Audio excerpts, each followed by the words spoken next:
сыймай тұрған өзгеге қалаулысын. Атанам айтылсын бар ағысын. Түн ұйқысын төрт бөліп мәпелеген асыл анам, бәрінен аяулысын.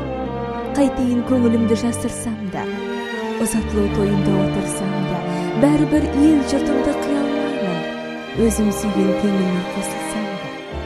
Мен өсірген ақ ордам, үйім екен, ақ бата ата-анамның сыйы екен. Дариғай, дәрменім жоқ не қылайын, анадан қыз боп туған қиын екен.